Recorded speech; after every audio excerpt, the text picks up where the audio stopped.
Hi, this is James, aka Lost Turntable. How you doing? I'm on Twitch right now, but no one's watching it, so it's cool. That's fine. I'm going to. If you're watching this, you're probably watching it on YouTube because if you're watching this, you're watching it on YouTube because no one's watching me right now.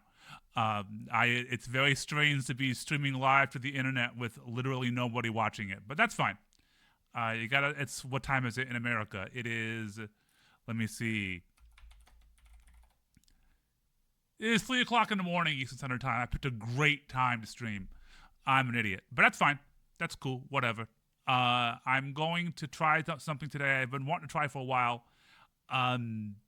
Inspired by Jeff Gersman and his propensity to rank things. So we have a Letterboxd page here. Let me go back to the main one here. So films. So I want to rank every film I've ever seen. Which as of this time is, why did it sign me out? I tell you, sign in. Okay, let's sign in. Oh no, okay, yeah. So let's sign back in here. So as of right now, that is 3,302 films, give or take. I want to rank them. Why? I don't know. God, I need a new hobby. I don't know. I've been spending too much time at record stores, and I need to do something at home more often. So the rules here are pretty much like I want to rank every feature-length film I've seen that was released in not just theatrical, anything. Any movie that I've seen, I want to rank. And by feature length is kind of a weird metric because nowadays a feature has to be like at least 75 minutes, 70 some minutes. But I've seen feature length films that are only like 59 minutes long. So I'm going to count those if I've played in the theater. No short films. So that means like nothing like 15 minutes. No, like, the stuff Pixar puts up before a movie. None of that stuff. Just theatrical movies. That's the theatrical feature-length films. And I'm going to do it a year at a time. But I'm not going to go in chronological order because if you look at this, like, that would start with not a lot and then be a lot and then not a lot again. So I'm going to just pick a year and we'll go from there. So let's go to years. Where's years? Films. And let's go to decade. Let's start in the I said the 70s. Let's start in the 70s. Let's pick a year that doesn't have too many. I want to keep these to like under an hour because who wants to watch somebody that's talking from a microphone for over an hour? I mean, that's ridiculous. Let's see. Let's find an interesting year. Here's a let's keep looking. Let's see. Let's go to That's too many movies for my first one. Too many movies. 1975. This is a good one. Let's start with this year. All right, 1975. So, I'm going to make a new list. Start new list. That's weird. Okay, start new list. Every movie I've ever seen ranked.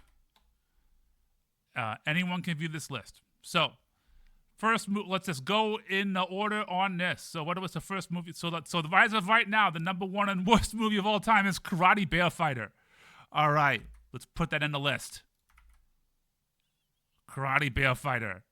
Congratulations, Karate Bear Fighter. You are the best and worst film of all time.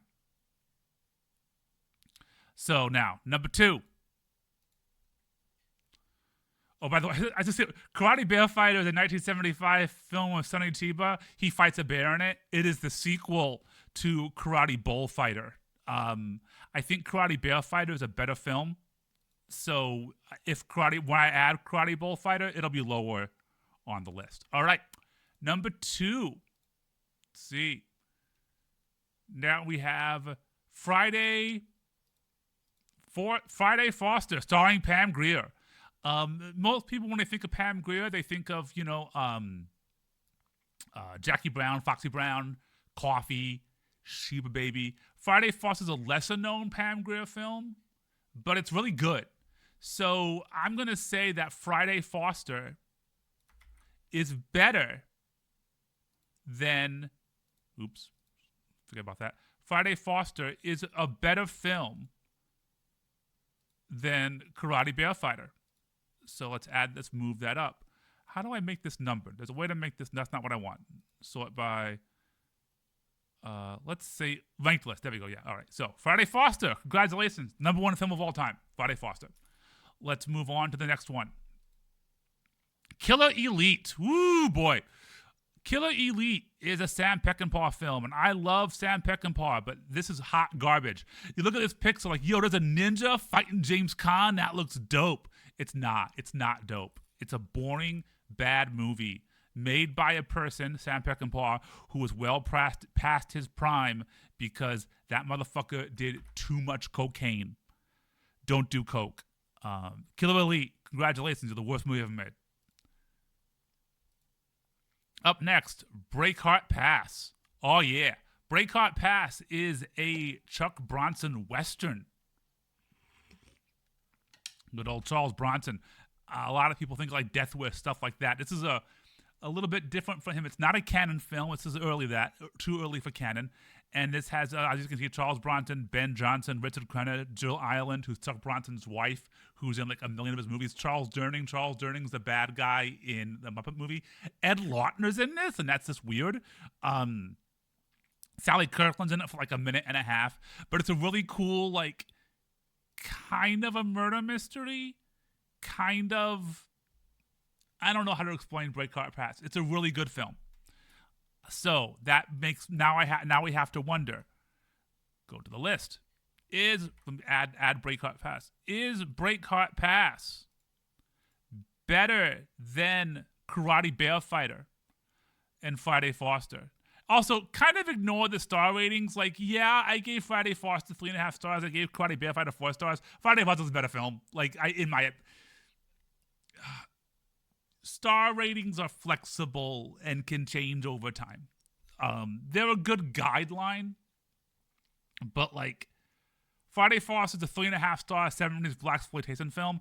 Karate Bear Fighter is a 4-star low budget Japanese film, and it's a sliding scale, is what I'm saying. Anyway, so 1 second, I'm still learning how to go here, so there'll be some pauses as I figure this out. So anyway, let's get back there. So is Breakheart Pass better than Karate Bear Fighter? Yes. Is it better than Friday Foster?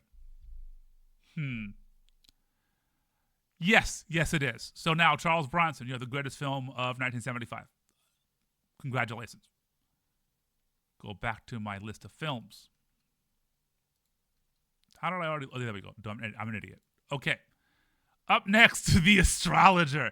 So there are 2 films called The Astrologer. There's one that's a little more well-known among bad movie people by this crazy dude who made one movie then vanished off the face of the earth. This is not that film.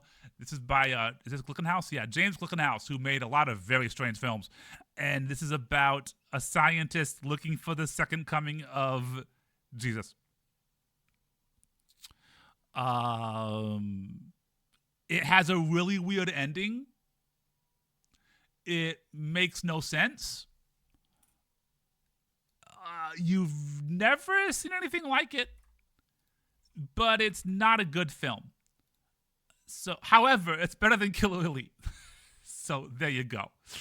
Let's see. Up next,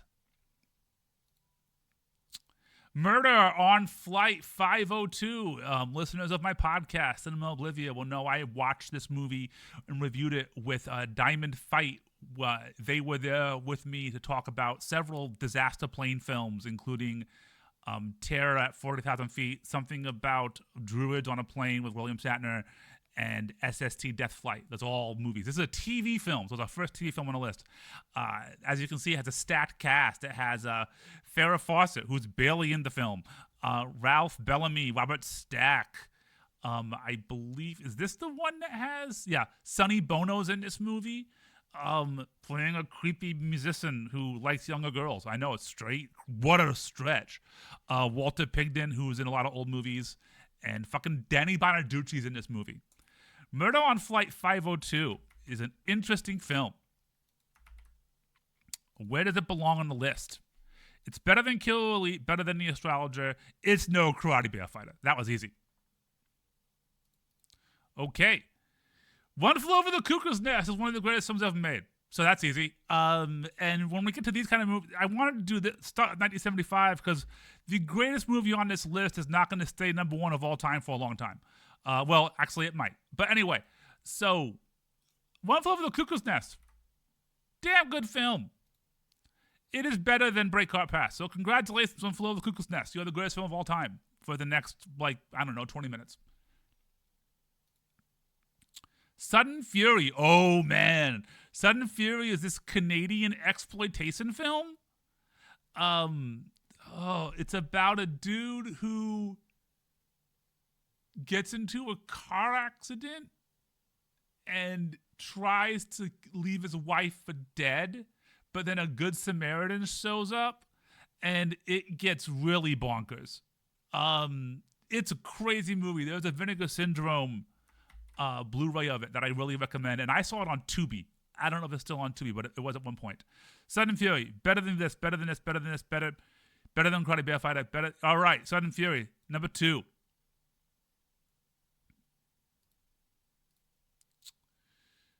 What is this? Oh yeah, this is a pornographic film. Thankfully the cover is not too ribald. This is an adult film. I gave it 3 stars. Really? No. No. That's not right. This was boring. I don't know why I watched this. I think if Vinegar Syndrome put it out and I bought a ton on a box set, it's just boring. Like, I mean, I am not the target audience. I am a gay man, and that is a very straight film. However, it's still better than Killer Elite. It's better than Astrologers. Up next, let's see. Listomania, Ken Russell. Woo! He's something else. Listomania is a film about Franz Liszt, kind of. It's very Ken Russell, which means it makes no sense and it's bizarre. It has a lot of sex in it and crazy great music. And if you want to see Rick Wakeman act, you can watch this. As Ken Russell films go, I would call it lesser. So let's add Listomania to the list. Mania. It's better than Murder on Flight. Actually, no, it's not. Listomania is boring. And that's the worst thing. If a Ken Russell film is boring, it's a bad movie. I wouldn't say it's bad. It should have been better. Let's just say that. Okay. Up next, Grey Gardens, a documentary about 2 relatives of Jackie Kennedy who live on this house in the middle of Long Island. Kind of a tragic film because they're a mess, and you kind of feel bad watching it sometimes because these people, I wouldn't say they're mentally ill, but they have they got problems. But it's a fascinating movie. And there was a fictionalized version, like a dramatic version, I think, with Drew Barrymore that came out in the 2000s, which I've never seen, but I hear it's good. Grey Gardens is a fantastic film. Now, here's where it gets fun. Is Grey Gardens better than Karate Bear Fighter? Yes. Is it better than Sudden Fury? Yes. Is it better than One Flew Over the Cuckoo's Nest? You know what? It is. Grey Gardens, Dark Horse, number 1 film. All right. Dog Day Afternoon. 1975 was a hell of a year. Dog Day Afternoon is a famous film. I don't need to talk about that much. You all know what that is. Good defining Pacino performance. Dog Day Afternoon is a great movie, but it has some issues. It hasn't aged well. It's better than Karate Bear Fighter. It's better than Friday Forrester. It's better than Breakheart Pass. It's no Sudden Fury. New number 4. All right. Image. Okay, another pornographic. Unlike the Naughty Victorians, The Image is a good movie. I don't remember why I watched this because it's very straight again. But as adult films go, it's quite good. So the 70s were a weird time. You had like porno chic, where like adult films played in mainstream theaters. The Image has a plot. I don't want to stay on the image of the Image too long because it's probably not safe for life. Let me see. Oh, it's not that bad. You can't see anything. It's an S&M movie. It's something else. Even though I give it 4 stars, it's a slight for a 1970s pornographic feature film. It's a 4-star film. As a film goes, it's down here. All right. Strip Nude for Your Killer. Not a porno. This is a giallo with Edwige Fenech. I don't even know how to say her name. Edwige, this lady, who is gorgeous. Men love her, and gays want to be her. Not her best film, but she looks great in it. Fun kind of proto-slasher. Has one of the most inappropriate ending jokes in any film you'll ever see in your entire life. It's a good giallo once you get past like the Argento and Fulci type stuff. Strip Nude for Your Killer. I would put it. It's better than it. It's better. Yeah, better than that. Better than that. It's no Karate Bear Fighter. So number 8.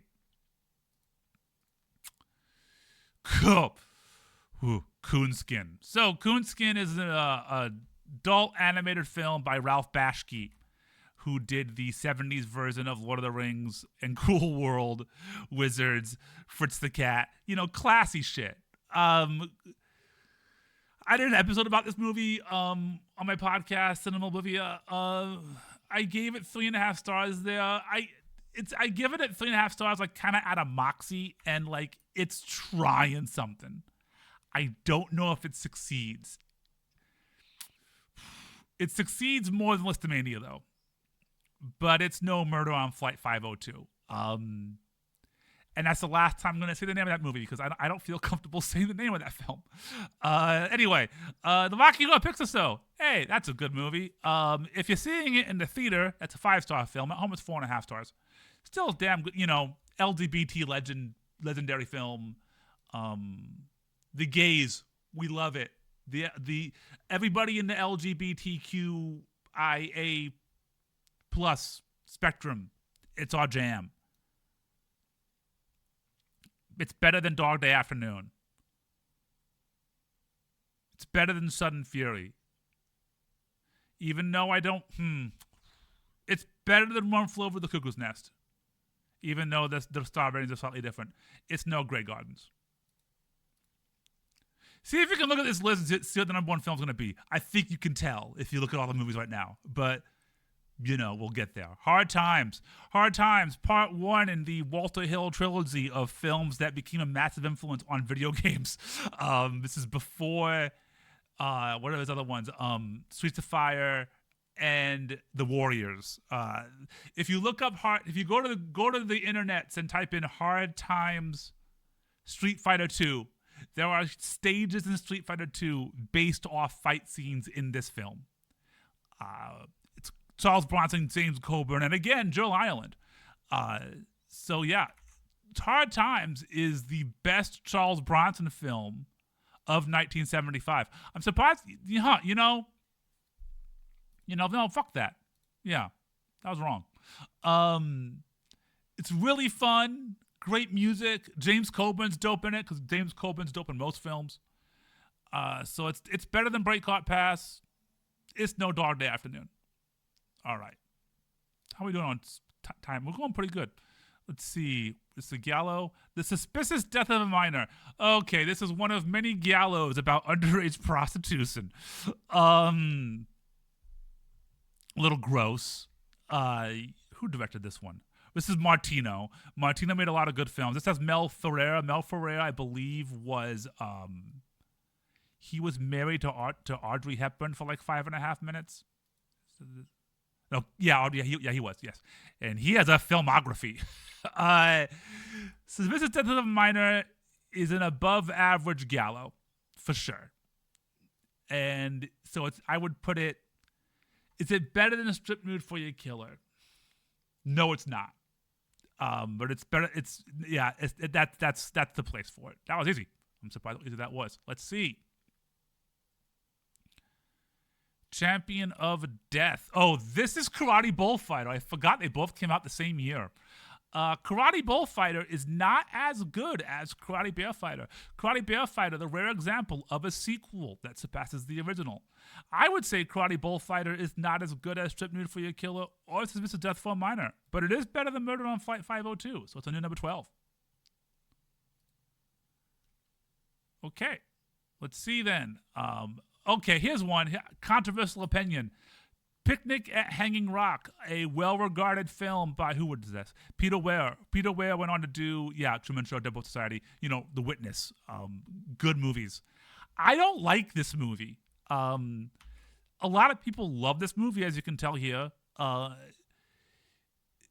It's about these girls who go out by Hanging Rock, like a rock formation, and vanish. That's the movie. Not much happens. It's really boring. It's still better than all this. And even at 2.5 stars, I'm going to say it's better than The Image. It's better than Listomania. It's better than that movie. It's better than Flight 502 just from, it looks amazing. But I'm sorry. Picnic at Hanging Rock. It's no Karate Bullfighter. Then we have, Framed, starring Jodan Baker. This movie is dope.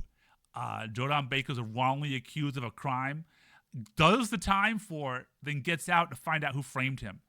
This movie has one of the craziest stunts you will ever see in a film. Just absolutely, someone should have died. It's one of those type of stunts. It's fucking rad. Someone's watching me? Hey, all right. It's amazing. And you should hunt this movie down. Anybody else have noted it? No one really that crazy in it. But it does have a few other people. I forget who is in this. I forgot. Oh, yeah, Brock Peters. Brock Peters, he's in To Kill a Mockingbird. He plays Tom. Brock Peters in this plays a realistic good cop, which is a rare thing in a movie. This movie is amazing. Oh man, it's a good one. So where does Frame go on the list? It's up high. It's better than Karate. It's better than all these. Yeah, it's better than that. It's better than Breakheart Pass. It's better than Hard Times. I like it more than Dark Afternoon, but not Sudden Fury.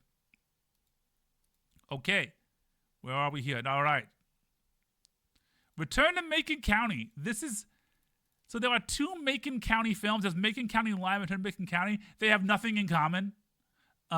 Just the same name. This one has Nick Nolte and Don Johnson in it, which is crazy. This one's a little more fun. The first one's a little more fucked up.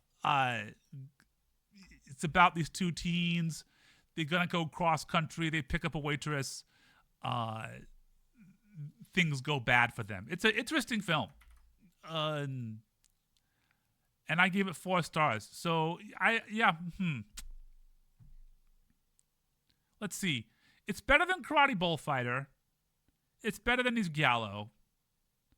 It's no Karate Bear Fighter. I'm gonna say that a lot. It's no Karate Bear Fighter. All right. 1 second. Checking out some other stuff on the internet. Make sure everything's going good. All right, cool. Still streaming. All right, up next. White Line Fever. It's not about cocaine. However, this is the film that during the production, John Michael Vincent got introduced to cocaine. John Michael Vincent plays a trucker. Shit goes bad. People die. Rad film. It has Dick Miller in it. Anything of Dick Miller is good. That's not true. He's in a lot of bad movies.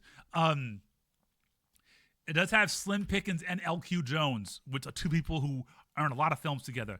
White Line Fever. Oops. Nope. Cancel. White Line Fever. White Line Fever. All right.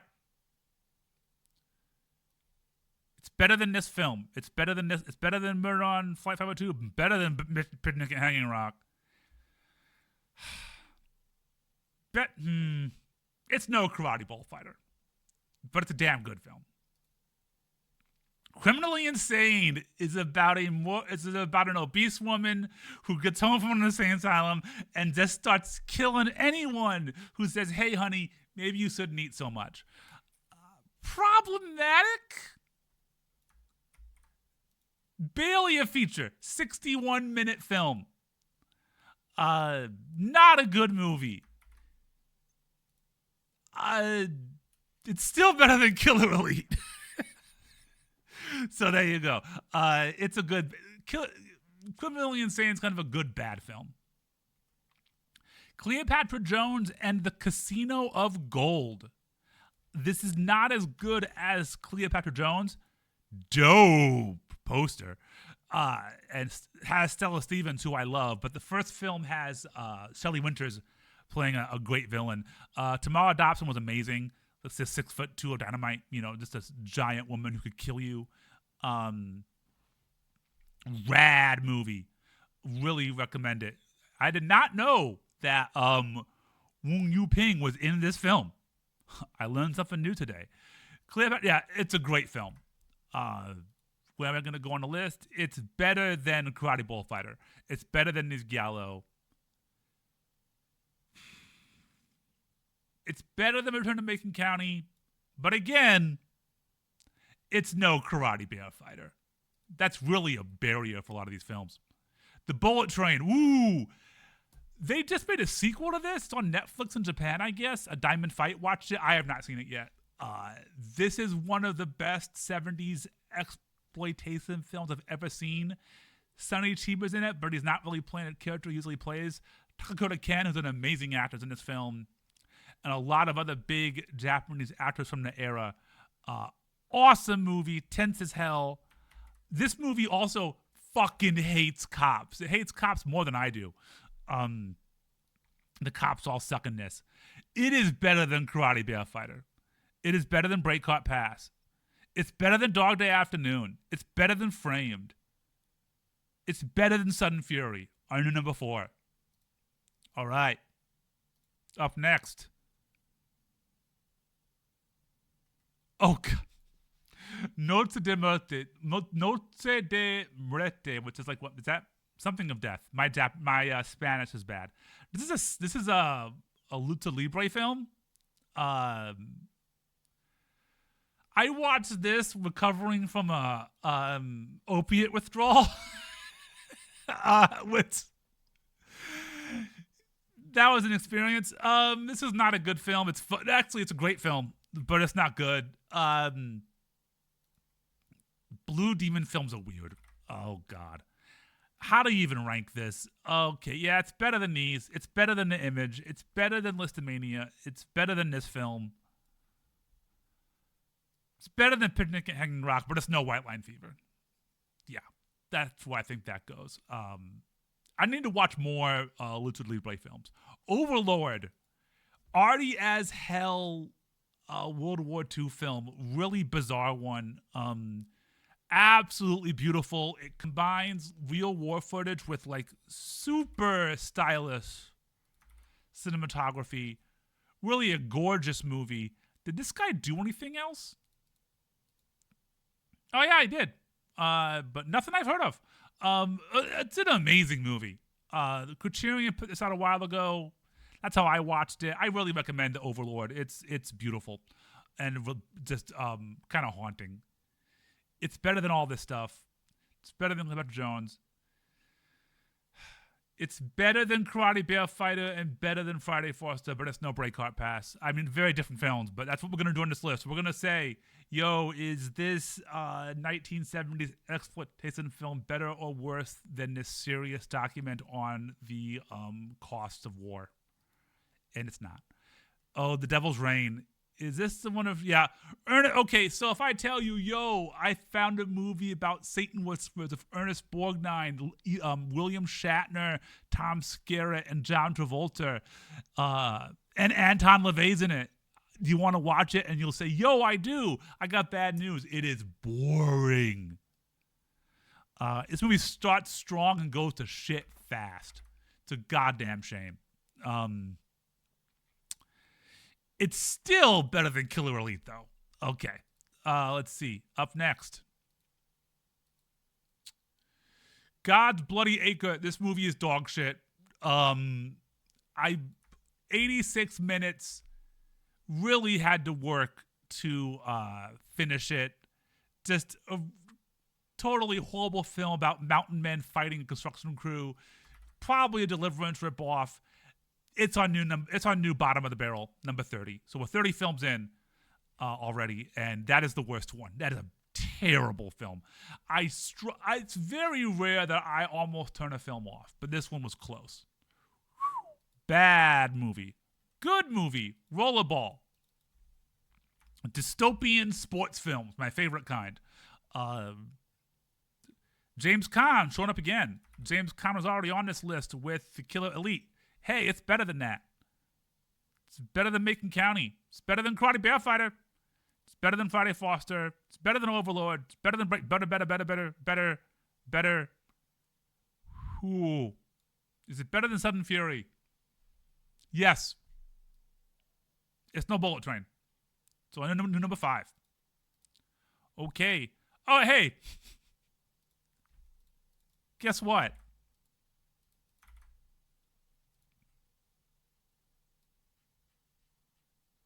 That was easy. All right, next movie.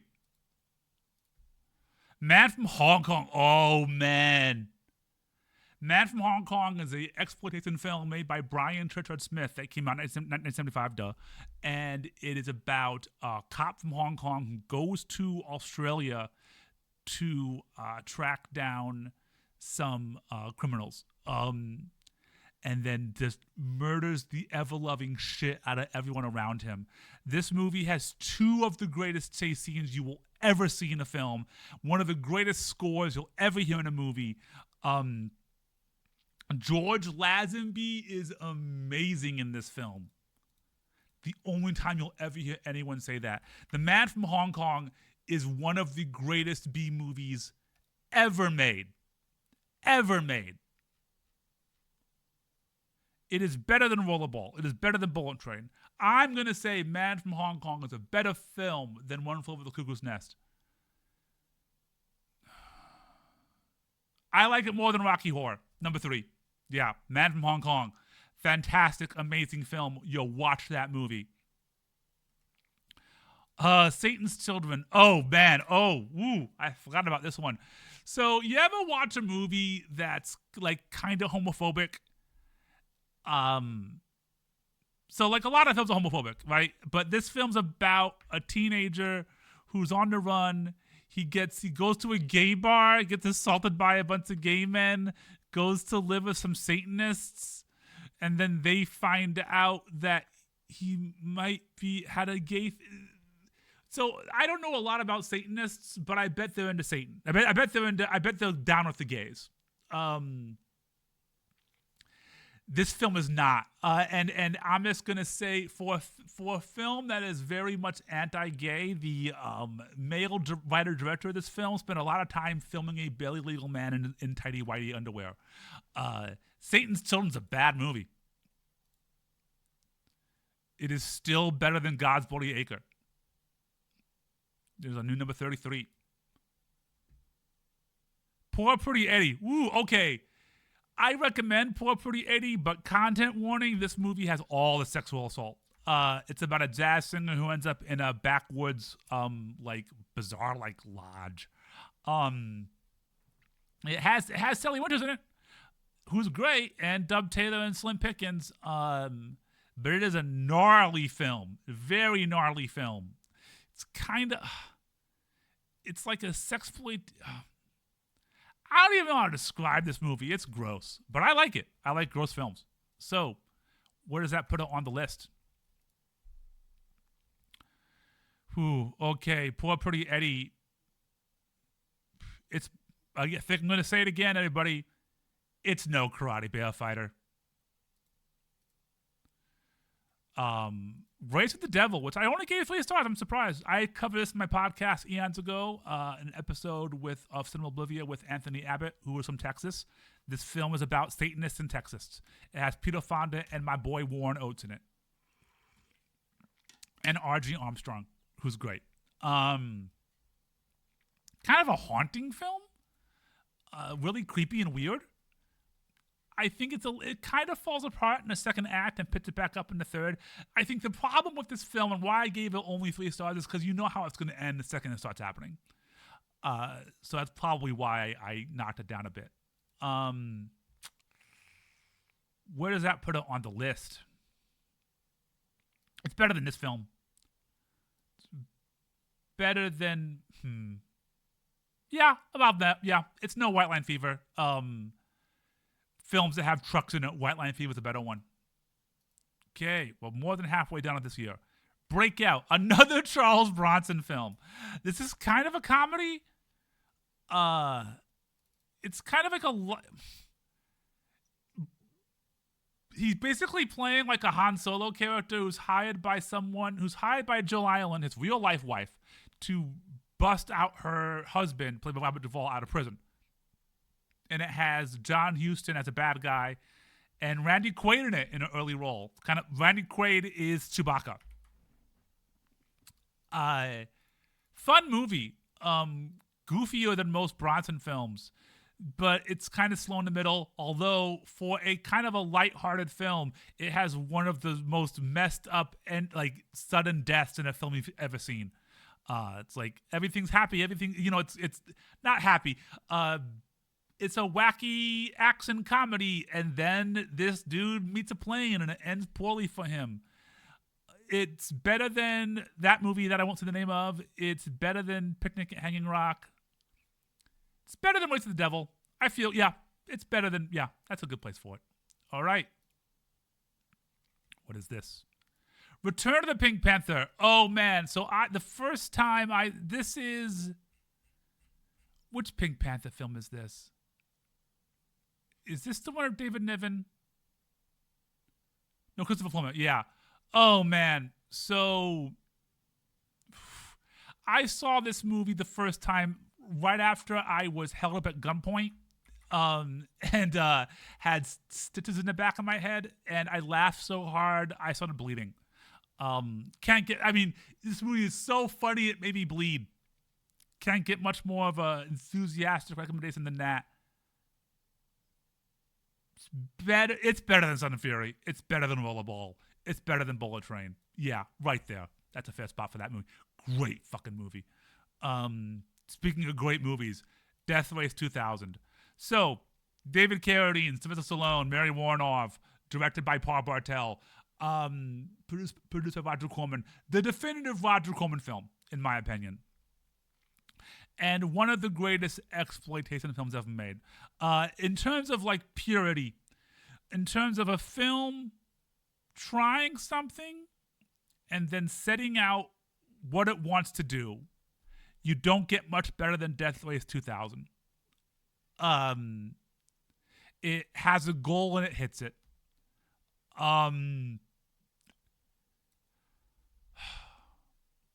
Is it better than One Flew Over the Cuckoo's Nest, though? Yeah, it is. It's my list. Let's see. Dolomite. Dolomite. I love... Okay, so if you watch Dolomite... Oh, God, Dolomite.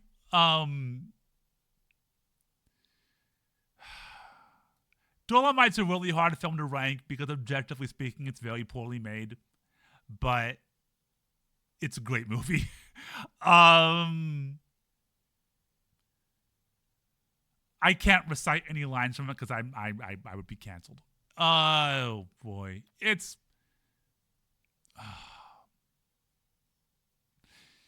no Karate Bullfighter, though. But Dolomite, motherfucker, it's a classic. D'Urville Martin. He's a good actor. He didn't direct Dolomite. He did. Only did 2 films, though. He made another film. He's in another film.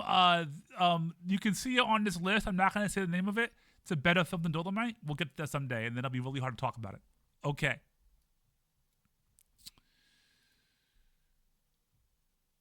Super Vixens with Russ Meyer. Is this me say? Okay, yeah, there you go. Super Vixens. Lesser Russ Meyer is still fun Russ Meyer. Do you like breasts? if you like breasts, give this film 4.5 stars. I am a gay man. I appreciate breasts, but not in the same way Russ Meyer did.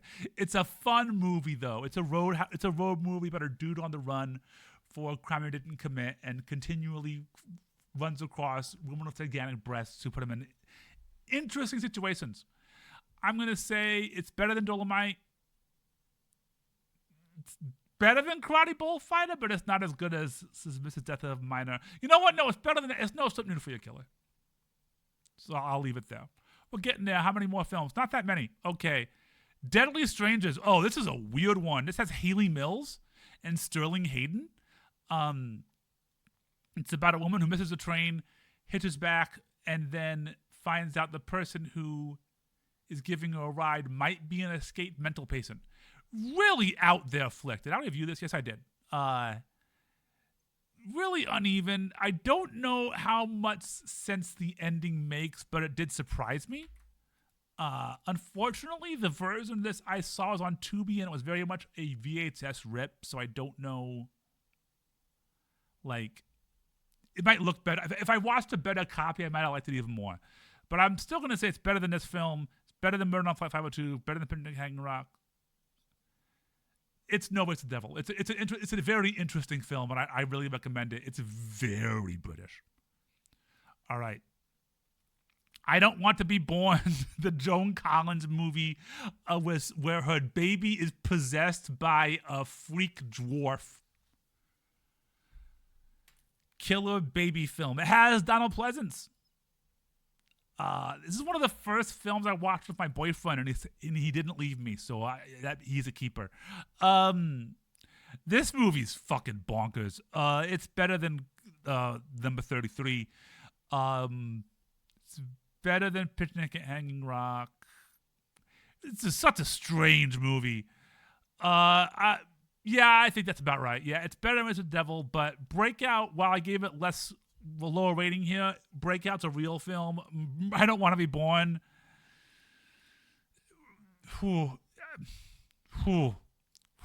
Okay. Sheba Baby, the second best Pam Grier film from 1975. She's a private eye who helps her dad. This also has D'Urville Martin, who was in Dolomite, motherfucker. Who directed Sheba Baby? William Good. What did he do? Oh, this is his best film. Okay, then. Sheba Baby is a good movie. Lesser Pam Grier is still good. But it's definitely no...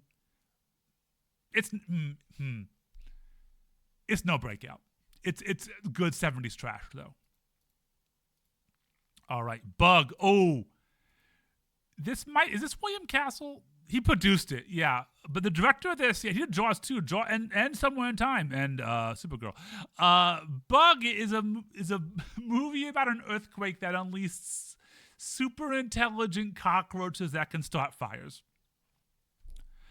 As fun as that sounds, Bug is an absolutely atrocious motion picture.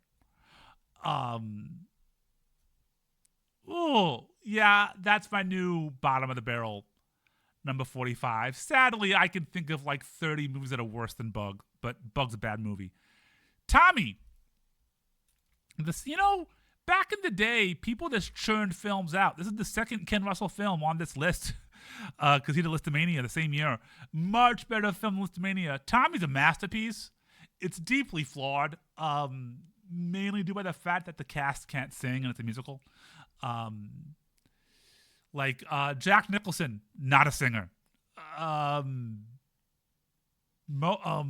Reed cannot sing. If Oliver Reed could sing as well as he drank, it'd be a better film. But it's still a beautiful film, a strange film, a film I think everybody should watch. But guess what, everyone? It's no Karate Bear Fighter. Is it? No, it's no Karate Bear Fighter.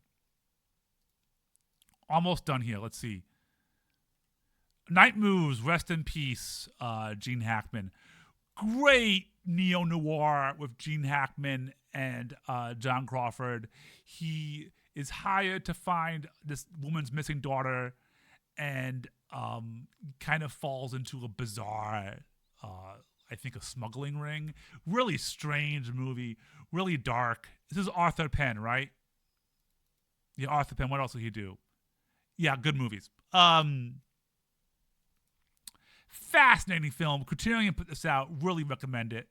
Great movie. Better than all of these. Better than Tommy. Better than Karate Bear Fighter. Better than Overlord. Better than Breakheart Pass. Better than Dog Day. Better than Framed. It's no Sudden Fury. But that's a great movie.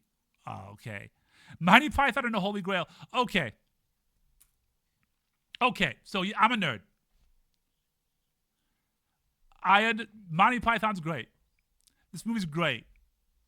Third act of Monty Python and the Holy Grail is boring. No, well, the movie ends badly. Let's everyone should agree. The ending of Monty Python and the Holy Grail is not good. It just, it's stupid. But I'm being oppressed. The most quotable 3.5-star film I've made. This is hard. It's better than Breakout. It's better than White Line Fever. Is it better than Dolomite? Yes. It's better than Karate Bullfighter. It's better than Nose Gallo. It's better than Macon County. It's better than Clear. It's better than... yeah. Again, it's no Karate Bear Fighter, and it's also no Tommy. So, under number 20. Deep Red, one of the greatest gallows I've made. This is the alpha and omega of Dario Argento films. The only reason I give it 3.5 stars is because I think it goes on a bit too long. Or 4.5 stars. It goes on a bit too long. And there are some twists and turns that don't make much sense. But it is a masterpiece. And it's a beautiful film. And everyone's great in it. And Daria Nicoldi, his then wife, I think, is awesome in it. Great movie. Better than those other gallows by a country mile. Better than Karate Bear Fighter and Karate Bullfighter. Better than Hard Times. Better than Dog Day. Better than Framed. Better than Sudden Fury. Better than Rollerbar. Better than Bullet Train. Better than Return to Pink Panther. Yeah, I think that's a good place for it. Under number 7. Trilogy of Terror. Oops, I hit the wrong button. Trilogy of Terror. Okay. Trilogy of Terror is 72 minutes long. It's a TV movie anthology with 3 stories about Karen Black. One, she is a sexually repressed teacher. One, she is a woman who's convinced her twin is evil. And then the third is she's a woman who buys this doll that comes to life and tries to kill her. The first 2 stories are whatever. The third story is the most insane 15 minutes that have ever been on TV. This is a TV film. But the first 2 parts are boring. But that third part, oh boy. It's better than I Don't Want to Be Born. It's better than Shiva Baby. That third part really carries the film. I occasionally have friends that are like, what's that movie you showed me with the crazy doll who tries to kill Karen Black? It's better than Super Vixens. It's no Cleopatra Jones. 1 or 2. Okay, where are we? Okay, Linda Lovelace for president. There's a lot of stuff about Linda Lovelace people talk about about her career and that I'm not going to get into here. It's sad and gross and sad. This is not a pornographic film though, so you can watch this and not feel guilty. But you'll still feel bad though because it's a horrible movie. It has a lot of good ideas that are executed poorly, and it's just. I think it's her running on like it's a sex positive film, but it's garbage. It's worse than Bug. Congratulations, Linda Lovelace, president. You are now the worst film of all time. You're the worst film I've seen from 1975. Coming up close though is Goodbye Bruce Lee, his last game of death. Severin put out this box set of Bruce-ploitation films. So Bruce-ploitation films are films that are about Bruce Lee, but he's not in them. but a lot of them pretend that he's in them, and this is one of them. This has Bruce Lee. Is this Bruce Lee? Yes, this is Bruce Lee. Ho Sung Tao. Oh man, it's a bad movie. I reviewed this. What did I say? Yeah, this is this is the one where they show in the movie, it starts with a documentary and they're telling you this is Bruce Lee's last movie, but it's not. It's just some bad movie. It's an insulting film. It's insulting to Bruce Lee, and it's insulting to its audience. I think the only reason I gave it as high a rating as I did is that some of the fight scenes were decent, but it's worse than all these. It's worse than Satan's Children. Yeah, that's about right for it. The saddest thing about Goodbye Bruce Lee's Last Game of Death, it is not the worst film in that 7 box set. Anyway, let's stop. Let's close that. What is this? Oh, The Legend of Lizzie Borden. This is a TV film about Lizzie Borden, starring Elizabeth Montgomery, who was a distant relative of Lizzie Borden. It also has Katherine Hellman, who was Mona on Who's the Boss. Good TV movie. A little slow, and because it's a TV movie, it can't get into the gnarly parts of it. What did I say? I'm sure I reviewed this. Yes. It's a good one. I do wish it had more Katherine Hellman, but I say that about most films. As TV movies go, I would say it's better than Murder on Flight 502. It's more entertaining than Picnic at Hanging Rock. It's more objectively, it's better well made than Noche de Muerte, but it's no Deadly Strangers. Almost done for today. Let's see, what do we got next? We got 3 more. Okay, so here's the interesting thing. So we got The Beast. The Beast, I believe, is a pornographic film, and I've seen it. I know I've seen it, but I don't remember. I only remember one thing about it that I'm not going to talk about on camera. So what I'm going to have to do here, I'm going to make a new list. And movies I can't rank. So I thought this is already here because I know I have to watch this movie again too. So I'm going to add to this one The Beast, because I don't remember enough about The Beast to properly rank it. So now we have 2 films here. How to Million Millionaire and The Beast. Very different films that I have to watch again before I can rank. So we're going to skip that one for now.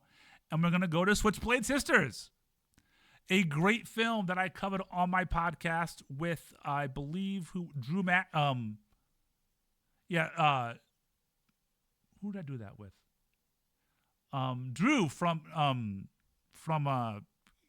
Gears Episode Ever. That's right. Yeah. We talked about that. Hey, Diamond. I didn't see you in the chat. Thanks for coming in. I'm still trying to figure out how to see the chat while I do this, so I'm sorry if people are chatting with me, and I can't see it. But anyway, this is my very first Twitch stream. But Diamond, thanks for watching. Anyway, Switchblade Sisters, hell of a film. 1 second, I want to see something else here.